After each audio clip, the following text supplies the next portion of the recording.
everybody. How's it going? This is Tucker Sutton here at Black Box Digital Asset Management, coming to you live on another Monday. We're going to be going through some charts, talking price action. Nothing too crazy over the weekend. As far as I've seen, obviously, equities are down pretty decently on the day, I would say. We've got a few things to talk about in the equity markets. Obviously, we'll talk crypto too, but across the board, there's a good amount of content we can get through here today. So I'll try to keep it quick and not take too much of people's days. But if you like the content and you like some of our insights, feel free to like and subscribe. We always appreciate it as we're trying to grow as a channel and a brand. So without further ado, we'll get into it here. All right, let's start on our total charts. Actually, you know what? No, let's start in the equity market. Let's start here with the old S&P.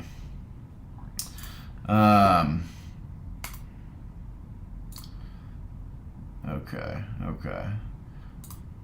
Yeah. I'm sorry about the language there, but that is my red zone to short the S&P. But okay. So let's break this down. We've gotten this move up, right? We've talked about we put in the low at 3,500 almost. On the 13th of October, and we've kind of been grinding to the upside. We've gotten a few impulse moves here and there, but for the most part, it's been kind of a slow grind. This is the daily, by the way. What I'm seeing here on like the 12-hour. Well, I mean, let me back up, right? Lower high, probable lower high, right? Like I was talking about either last week or the week before, I was kind of looking for something like this, maybe. Let me make this white. Something like that. I don't know if we're gonna get it. Honestly, we could, very well just, this could have been kind of the double top action right there and just kind of dump it down from here. But it really could go either way. Obviously we're going to run into resistance at this trend line. Also, we're going to see let's see. Oh, I'm not on the right time frame. Yeah, if we go on the weekly, right, the maybe it's the daily. Yeah, 200's right there. I'm not sure if there's bearish divergence here. I would honestly expect there to be on some time frames, but basically this whole zone in here is what I'd look to fade. I wouldn't necessarily go all in short right now, or expect this thing to turn around super hard right now. I mean, that's a pretty ugly looking candle. That does kind of line up with prior reversal candles. I wonder, let's see if there is actually any bearish divergence. Let's see, let's hide market cipher. Get rid of this moving average. Okay, let's just do it on here. All right, yeah, let's see here. So obviously, let's take away all this stuff so we can get a better picture here. Okay. So obviously we got a high and a slightly higher high. Yep, there it is. Just as we suspected. We got either flat or a slightly lower high, right? Either way, this is not a great sign to see at the top of a pump. That's on the daily. I wonder if there's any. Yeah, 12-hour still there. Not so much on the 6. 2-day. Yeah, really the daily is the best spot to look for it. We would look for that RSI to move down with price from here most likely. So it does for now look like S&P has put in a little double top action here.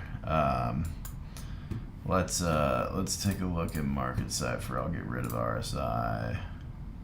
Pull this back up. Okay, volume, put that in. We don't need volume for now.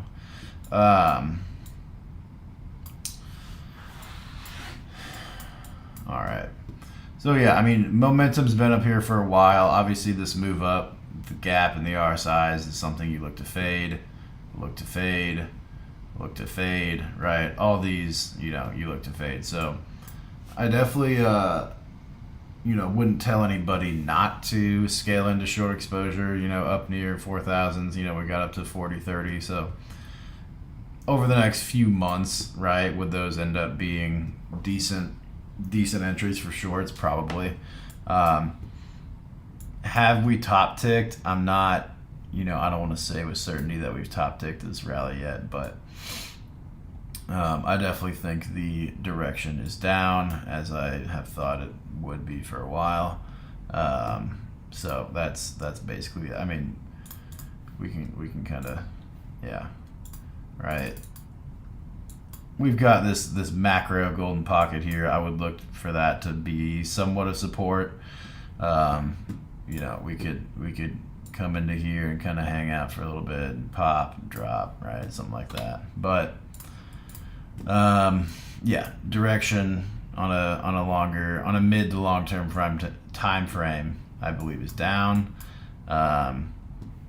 Something interesting to look at is just drawdown from the highs. We saw 27%. COVID, I'm not actually sure how much we saw. We saw 35 during COVID, and 08 was like, I think 50, right? So 57. .com bust, top tick to bottom, 50. Yeah, so right now at this current moment, we're only down about 17%. So relatively speaking, this has not been the worst correction. Even though it's taken a while time-wise, I don't think we're out of the woods yet. I think we see a technical recession in 23, and I think the stock market heads lower. Historically, the stock market has never bottomed before a official recession was declared, right? It's either bottomed during a recession or after, and only once did it bottom after, actually. So I would expect the bottom to come after a official technical recession is declared. Let's see, let's go look at this. Okay, so the candles are the US 10-year yield and the US 2-year yield. This orange line is the S&P. So basically, this is the spread of these two yield of these two notes, right? So when this thing is below zero, it is inverted, right? And as we've seen, when this starts to normalize, right, when the yield curve begins to uninvert, is when we see the most pain in the stock market. Okay. Right. So as we see here, not yield curve, but the spread begins to normalize, stock market goes down. Normalize, dump. As we're coming up to a period where this is probably going to bottom out and begin to normalize, the fact that we're already down this low does not give me much hope for bulls. Give me much hope for, positive price action in the near term. I would expect this thing to come down, bottom out here, head up as the stock market begins to head lower. The spread didn't begin to normalize, until we were, at all-time highs back here, basically, right? Like it started to normalize while we were at all-time highs in 2007. and then we saw the crash, right? Begin to normalize, you know, right here at the top, and then we saw the crash, right? We're already down 17%. We already drew down 27%, and it hasn't even begun to normalize. So, you know, with that in mind, like, I don't know why people would be getting bullish here, right? Like, historically, you know, like I said, bottoms in the stock market happen during a recession, which hasn't been declared yet. Also, you know, this metric in confluence with the stock market feeling the most pain after Fed pivots is very grim, in my opinion, for bulls, right? If you want to see this go higher, that is not a good sign. So, you know, until we start seeing some green on the Heikens on the monthly here, I mean, we're definitely not out of the woods. And these might not be as accurate as they possibly could be. But basically the bottom here in 2002 and the bottom here in 2009 corresponded with a yield spread of positive 1.8 between the 10-year and the 2-year, right? Right now it's negative 0.76. So we want to see the, we want to see these yields normalize, stock market come down, you know, get up to this 1.8 level at some point, and that's when you look for a bottom, right? So in my opinion, we're really not anywhere close to that. Yeah, so that's that kind of that's kind of the macro bear case metric, in my opinion. You know, if we go look at the dollar, you know, it has pulled back pretty substantially here. You know, we are in this Fibonacci golden pocket, 0.65, 0.618 of this macro range back here from the all-time high back to the low.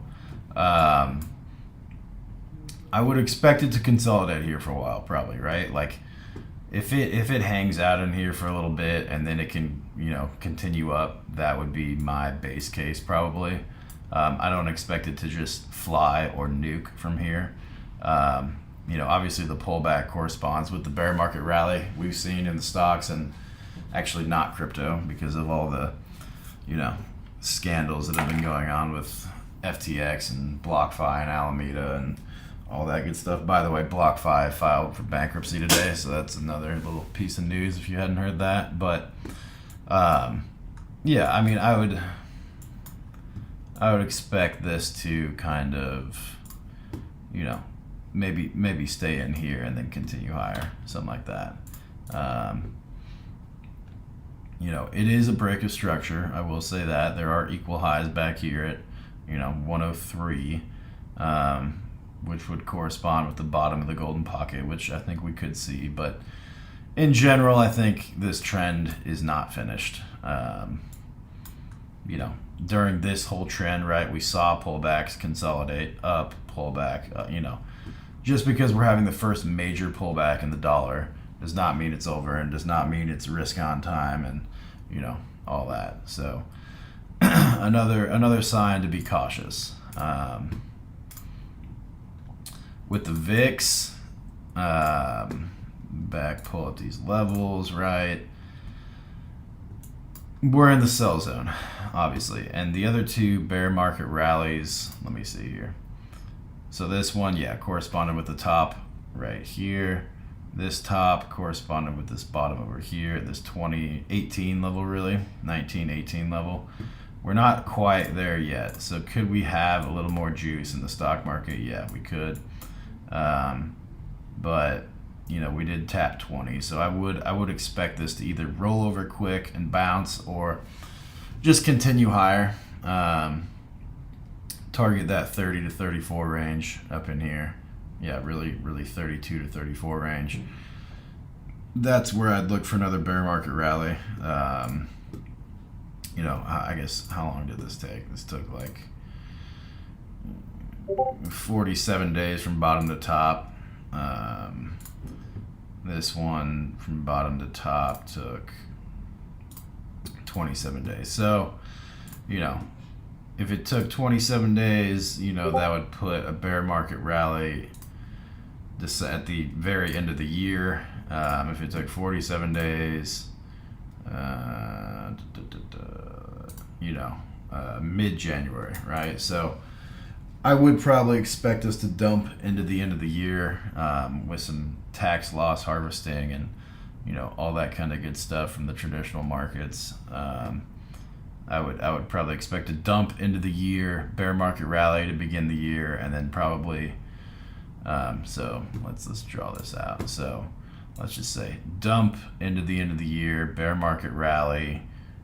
It might not look quite like that, but and then end of Q1 dump, possibly something like that. But that is what I'm thinking on the VIX. So basically, that would look something like this. That would look something like bear market rally right here, end of Q1 dump. I'm not sure if that lined up time-wise. Yeah, I kind of did. So definitely looking for new lows. That's for sure. Where that timeline corresponds with, you know, monetary policy updates, I'm not sure. We should have some insight in the coming weeks from Powell and with, you know, new CPI data, but that is kind of what I'm looking at from the economic indicators. So yeah, that's why I wanted to start with those, because that kind of paints the picture for crypto.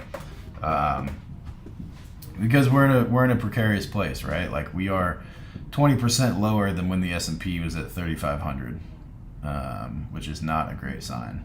And if the S&P has that much farther to fall, you know, I would assume, with the correlation being pretty tight between tech and crypto, that we have some more downside ahead of us. So this is total one.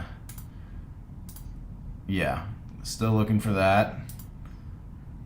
Let's not do that. Yeah, that 200 really not very relevant anymore. I mean, I don't think we're gonna get back up there, honestly. Where is this at? Yep, don't really think we're gonna get back up there either. So yeah, still looking for this weekly order block. You know, I would definitely target the bottom side of that range, most likely, because I do think eventually we probably will, you know, come into this liquidity here, maybe even here. Yeah, somewhere in this range. We might even just take out these highs, but, you know, we'd be looking for 300 to 400 billion in that range. This is from 600 to 400 billion. So this could be a pit stop, right? This could be a pit stop down to like 380 billion. So, I mean, obviously, like, in the short term, crypto has not been as correlated as it, you know, was earlier this year and last year with equities. Just due to, you know, we've decoupled to the downside, essentially, is what's happened, right? Because this whole candle, right here was happening at the time equities were rallying. So not a great sign, but we'll take a look at market cipher real quick. Yeah, so the weekly, you know, one that VWAP wants to come up. We want to print a green dot here. Money flow is not helping us out very much. We're still coming down. I guess, let's see, what was this? I guess we didn't really peak in money flow in the red until the bottom was already in. It's hard to compare the market side from money flow on total to the past, because we've seen so many altcoins come in and different players enter the space that it's really not a great comparison anymore. But you know, obviously momentum has been down here for a while, and, you know, at some point we would expect that to switch and for us to get a little pop higher. But, you know, is now that time? I don't want to speculate on that. I don't think that now is that time, honestly. But yeah, those are my thoughts on total there. Let's look at total 2. Actually, this is kind of a nice visual. Let me get rid of this box. So total 1, you know, we have a lower low. total 2, we have an equal low.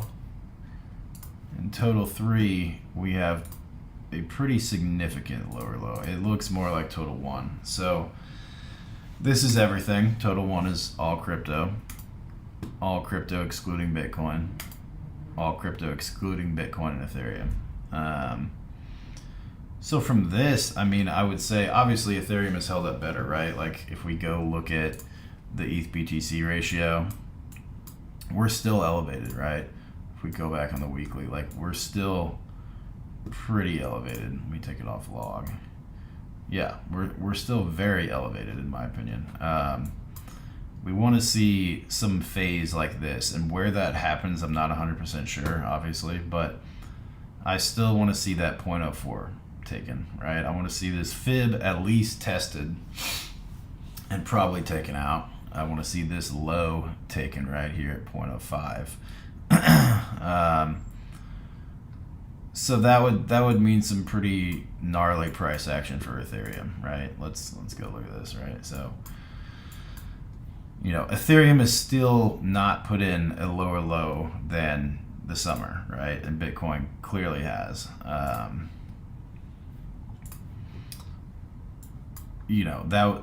If we see this ETH BTC ratio, if we want to see this like 0.049, 0.05, 0.055, this anywhere in here, you know, we're going to need to see this low taken for sure, in my opinion. And we're probably, yeah, I mean, we are under this, you know, macro range 0.25. So, you know, obviously the next level down is $86. I don't think that's going to happen.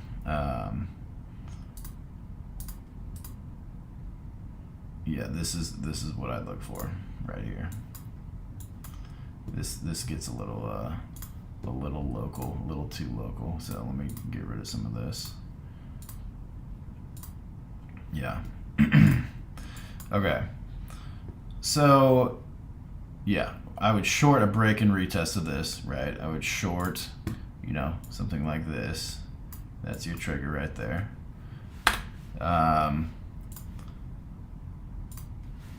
That would give us the ratio we're looking for, right? If we came down into this deep value area, you know, that kind of takes out all this consolidation price action back here and, you know, balances this, right? Because this kind of a move creates an imbalance, right? There's definitely an imbalance right here. We want to see this taken. So, I mean, what does that correspond to, right? I mean, we're at 1170. If we want to see the top of this green value, green box, deep value, we're looking at a 35% haircut. We want to see down here, right? That's what I'm looking for. It's probably a 50% move down on Ethereum from where we are now. That's where I would really look to accumulate. Like, this doesn't really look like accumulation to me. This looks more like just lower high distribution for people that bought here and for people that bought here. If you missed the top up in this region, right? Like if people that bought back in here weren't able to sell up here, they can still sell here for like a 3x, right? So this could be those guys distributing. So I would look for lower on Ethereum. On a more local level, this is what I'd look for. Yeah, so this is kind of a no trade area, honestly. Like, you know, I would short up here. I would possibly long if we came and tapped this liquidity and we saw like market cipher, you know, we saw some money flow coming in, we saw some VWAP coming over, we saw momentum putting in some green dots and looking to move to the upside. But like, you know, this whole move, this whole range, I mean, just look at the volume, right? Like, let me hide this real quick. Yeah, look at the volume in this range. Like, this is not what you want to see right here, right? Like, that is terrible volume. Also, this huge gap, right? This huge gap in these RSIs is, you know, fade this move, basically, like fade this consolidation. We're not seeing we're not seeing anybody push the price anywhere. We're just kind of hanging out in this like 1100 to 1200 range, basically. So I would want to see some action before I took a trade on something like that. But this volume is just dismal, right? Like you don't want to trade something that's like essentially illiquid. Like this is lack of liquidity in here. So I would not be looking to do anything with that right now. If we go back to Bitcoin, 4 hour, let's see. So basically there's a ton of TA for this, right? Like there's a ton of TA for this. There's all of this, right? I've kind of, consolidated it down into these boxes, just for ease of visual reference, right? So I'm gonna hide this real quick, actually. Again, this is really kind of a no trade area, right? There's a ton of short stops up in here, and there's a ton of long licks and stops down here. So I would look to trade a dip into either pool of liquidity. There. This range, point of control, daily level, naked daily point of control, naked weekly point of control, is where we rejected from. And if you remember, if you guys tuned in last week, I drew something like this, right? We were down in here. I wanted to see this taken. I wanted to see a liquidity grab up here and then dump down. We've kind of gotten that. We haven't gotten back down to where I originally thought we would. We also didn't get as high as I thought we would, right? I thought we would come up here, maybe do something like that, and then come back down. So we haven't gotten that move yet. So this is still kind of a no trade area. I would wait to see what equities do, but given what they've been doing, I don't know if we can trust that correlation yet. So yeah, I would wait till we got either down here and look for a long, possibly, right, scalp long. Like I'm really not actually looking for scalp longs right now. Like I would much rather short from up here than long from here, because we do have levels to the downside.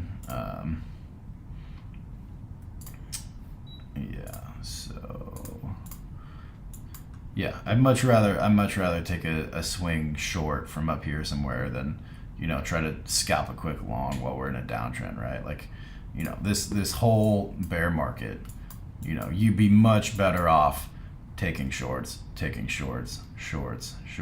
right? The whole way down, you're better off taking shorts than trying to catch these moves. So that's kind of where we're at on Bitcoin, in my opinion.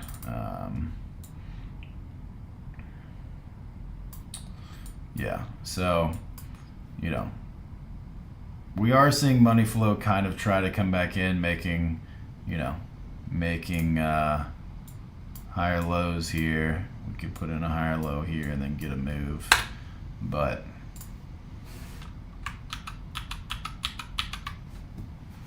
we'll have to see, right? I mean, that's what I'd look for. I'd look for anywhere from 17s up to like mid 18s to scale into some sort of swing short.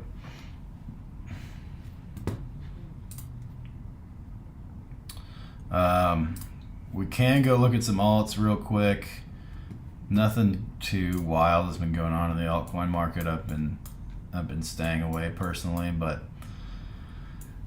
Chainlink on the daily, had these boxes drawn for a while. We did come down and we almost tapped this box, right? We almost tapped into this liquidity. I mean, I would say we got it, right? I would say we ran some stops down here for sure. But we're back above this box. If we can hold above it, if Bitcoin can hold where it's at above like 16.2, I would target higher for altcoins, right? I would look for, maybe this range. Yeah, I'd look for 9s on Link if we can hold this box right here. So not really actionable, honestly. Like if we got back up here, I would probably look to fade it also, but you know, until we see Bitcoin and total breaking down, I don't really want to I don't want to fade alt rallies, but I also don't want to, you know, just jump into shorts either. So it's kind of a tough situation we're in. But yeah, so nothing really actionable on these alts. Like, okay, Matic is actually kind of interesting. Clearly a deviation, right? Clearly a deviation. You know, if we wanted to draw the classic PO3, like a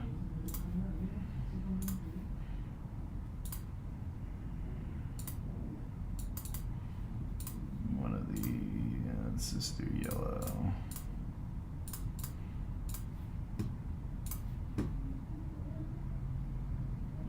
Little expansion, yeah, something like that.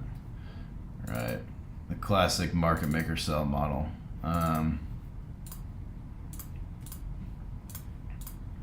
Something like that, you know, distribution, deviation, expansion, right? This is what I would look for with Matic. Obviously those June lows seem pretty deep from where we are now, but you know, if everything we talked about earlier, like if we get the VIX spike, if we get that, you know, normalization or, you know, uninversion, I know that's not a word, but uninversion of the 2-year, 10-year spread, Bitcoin comes down to 10K, right? Obviously, I think Matic is going to come back down into this consolidation zone. Obviously, we just came and dipped into this liquidity and popped, but I'm sure there's still a lot down here. I'm sure there's a lot of people who bought here, didn't sell this, and are selling up here. So that's probably what I'd look for on Matic. I mean, I would look to scale in somewhere in this range. I think it's probably pretty dangerous to just, you know, market short this right now. So I would, again, wait. Nothing super actionable on these altcoins, but I do expect them to bleed against both their USD and BTC pairs. Same goes for Uni, same goes for Cosmos, right? Same goes for DOT, Aave, Graph, Decentraland, right? All these are probably gonna bleed against both USD and BTC pairs. So yeah, I mean, this is the major stuff, right? This is the stuff that you want to watch. I wonder what this looks like. I guess this is the monthly, the 2 week. We're not even getting green Heikens on the 2 week yet. Weekly, I'm not even on the weekly. That's wild. Okay. So yeah, I mean, I think we've got a long way to go. You know, I think we need to see this turn up, and once it does, that is where you want to get in short for sure. I mean, I think you could get in now and not be too exposed. Honestly, like I don't think we're gonna get back up to like 42.88 or whatever. You know, this is just a trend that you don't want to fade, right? This is not a downtrend you fade, in my opinion. So yeah, yeah, not great, honestly. Not looking super great. Like, let's just go to the lower time frames. S&P, yeah. So yeah, we're still coming down pretty substantially. We're trying to bounce right now, but I don't think we get any sustained bounce unless we come back down to like 3,900. That'll be this area will be an interesting point, right? Whether or not we just nuke through it or we bounce and come up, and you know, all the late bears get, you know, their stops run and liquidated, or you know, if we do get a back above here, I would expect us to probably pop up to like 4,100, 4,150 area, just because there probably will be a short liquidation cascade, a short squeeze, something like that. But you know, this is not really a squeeze, right? Like this is not really a squeeze. Like that is a squeeze. That is a short squeeze. This is just grinding higher, grinding higher, grinding higher. You know, I think if we do nuke through the floor and we do take this out, I'm looking for new lows at like 33s, 32, something like that. From that point, I would probably expect a short squeeze, right? I would probably expect, if we nuke through the floor, we made new lows and we hung out down here, I'd probably expect a short squeeze to like here, maybe 37s, squeeze some people out of their positions, and then just send it down. Like that looks like decent downtrend continuation in my opinion. Like, you know, maybe we don't actually get all the way there, right? Like maybe we come down, hang out, and then we even get back up to here, and people think, you know, bear market's over, and we just, you know, tank. Something like that, right? I think we've got, you know, we could easily have another 6 to 12 months of this kind of price action for sure. So we'll have to see what the Fed does. We'll have to see what the yield curve does. There's a lot of things to consider, but that is what I'm looking for in my opinion. So yeah, that is all I've got today, guys. I appreciate you guys joining and listening. Obviously we very much appreciate a like and subscribe as we're trying to grow our brand and get our insights out there to people, and, you know, let people know that we do know what we're talking about. You know, it's always good to get that, you know, to get that out there to people. So just to summarize, right, I do expect lower. I am waiting for the yield curve to normalize. I'm waiting for the Fed to pivot, as everybody is, right? But I'm not taking it as the bullish sign that most are. And yeah, I mean, we'll see where we go from there. Watch the VIX, watch that yield curve, and watch the dollar. Yeah, just to touch on the dollar one more time. I think we could consolidate here for a little while before we see a spike. I don't expect us to just nuke through that fib, but if we do, we should see more upside for the S&P. We should see 41s, 42s even, and that's definitely a move I would look to fade. But that's what I'm thinking. But that's all I've got, guys. Thanks for tuning in, and we'll see you next time.